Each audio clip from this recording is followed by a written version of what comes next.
السلام عليكم ورحمة الله وبركاته. ازيكم عاملين ايه؟ يا رب تكونوا بخير. وفيديو جديد معانا النهاردة هنعمل مع بعض الجلاش باللحمة المفرومة وكمان حاشينها خضار ان شاء الله يعجبكم. بجد الطريقة سهلة وبسيطة جدا وطعمه خفيف قوي ومقرمش ان شاء الله هيعجبكم. بجد جربوه، حاجة كده طعمه تحفة جدا جدا جدا، احسن من صينية الجلاش اللي هو بنفردها وبنحط كله على بعضه. بجد ده طعمه روعة، ان شاء الله تجربوه ويعجبكم. وهستنى رايكم في الكومنتات. انا مطبخ نينا للي ما يعرفنيش، يا ريت لو اول مره تشوفوني ما تنسوش تشتركوا وتفعلوا زر الجرس عشان يوصل لكم كل جديد. هنعمل مع بعض الجلاش الملفوف الجميل دوت بخطوات سهله وبسيطه جدا، ان شاء الله تعجبكم. معايا اول حاجة هنا بصلاية مبشورة او متقطعة مكعبات صغيرة على حسب ما تحبي. هحطها في شوية زيت وهتخليها تصفر معايا كده وتاخد لون. هخليها تصفر كده وتاخد معانا لون. بعد كده هنزل بالخضار بتاعي، معايا طماطم وجزر وفلفل. الحاجات دي هحطها على البصل وهبدأ اني اشوح البصلاية بالخضار اللي معايا. وده هيكتر معايا كمان في كمية اللحمة. ان شاء الله تجربوها بعد ما حطيت الخضار بتاعي، طبعا ياخد تشويحة كده كله في بعضه. وبعد كده بقى لما بيتشوح معايا وينزل ميته كده شوية، حوالي مثلا 3 4 دقايق كده بشوحه مع البصلة والحاجة. وبعد كده بحط عليه اللحمة المفرومة اللي معايا وبقلبها برضو كمان كده تقليبة كويسة.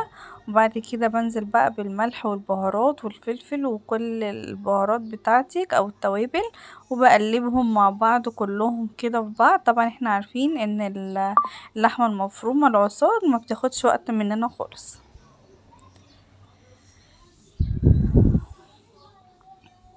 ده شكلها بعد ما اتعصجت. بصوا بقى لونها عامل ازاي، بصوا اللون جميل ازاي كده. هي فعلا ما بتاخدش وقت خالص. جربوها كمان بقى، حطوا عليها شوية طماطم وجزر وفلفل، بجد يعني ودت طعمها في حتة تانية خالص. ان شاء الله تجربوها وتعجبكم. وبقت معانا بصوا كمان مدية الوان كده في بعض، يعني حاجة بجد جميلة اوي. هنيجي بقى معانا لفة الجلاش بتاعتي، وهجيب سمنة انا مسيحاها. وهاخد كده بحط الفرشة في قلب السمنة اللي انا مسيحاها، حاجات بسيطة خالص، وهفردها كده في الورقة. بعد كده هبدأ اني اخد كمية من اللحمة وافردها في نص ورقة الجلاش بالطريقة اللي احنا شايفينها دي كده مع بعض. وهبدأ الفه لفتين. وبعد كده هاجي من الاجناب او الاطراف، هلم من الناحية دي ومن الناحية التانية علشان ما تفكش معايا خالص. بقى كده معايا بالشكل اللي احنا شايفينه. ورقة كمان اعمل معاكم كده كمية عشان تشوفوها بتتعمل ازاي. طبعا ما فيش اسهل من كده، يعني بجد حاجة سهلة وبسيطة جدا. وكمان لو حابين تزودوا جبنة موتزاريلا مفيش اي مشكلة. نجيب واحدة كمان نحط عليها سمنة، احنا مسيحين السمنة. وهجيب لفة الجلاش بتاعتي احط فيها في النص معلقة كبيرة من لحمة العصاج اللي انا عاملاها. بعد كده هلفها لفتين وهاجي من الاطراف هضمهم على بعض. وبعد كده هبدأ الف اللفة الاخيرة. مفيش اسهل من كده، زي ما قلتلكوا الطريقة سهلة وبسيطة جدا. حابين تزودوا عليها جبنة موتزاريلا مفيش اي مشكلة. حابين نستغنى عن اللحمة ونعمل مثلا جبنة وطماطم وفلفل وجزر، يعني كل المكونات ديت ما عدا اللحمة المفرومة، برضو مفيش اي مشكلة. ممكن نعمل، ممكن تحشوها كمان خضار بسلة وجزر، ممكن تحشو سبانخ. يعني بجد الطريقة سهلة، ما تقفيش عند حشوة معينة. لا انتي جربي كده حشوات وهتلاقيها ماشية معاكي جميلة جدا.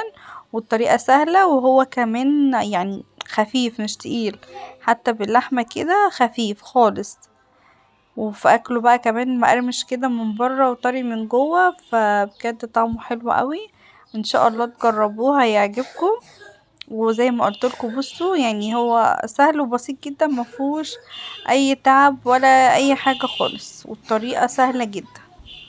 طبعا انا بكون مشغلة الفرن بتاعي علشان اول ما اخلص ادخله الفرن، وكمان انا دهنة الصينية بتاعتي زيت علشان ورق الجلاش ما يلزقش فيها.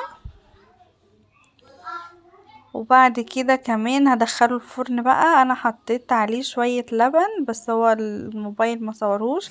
حطيت شوية لبن، كوباية لبن مع بيضاية عليهم شوية فلفل اسود، حطيته عليه كده ودخلته الفرن وسبته لحد ما يستوي خالص وياخد اللون بتاعه والسوا بتاعه. ده كده كان شكله معانا لما خرج. اتمنى ان شاء الله ان الفيديو يكون عجبكم والطريقة سهلة وبسيطة. انتظروني بقى ان شاء الله في فيديوهات تانية كتير ومكملين مع بعض وصفات حلوة وحادق من مطبخ نانا. ان شاء الله يعجبكم الفيديو وكل الفيديوهات اللي انا هعملها المرة الجاية باذن الله. ياريت لو اول مرة تشوفوني ما تنسوش تشتركوا عندي وتفعلوا زر الجرس علشان يوصلكوا كل جديد، وياريت تجربوه. والسلام عليكم ورحمة الله وبركاته.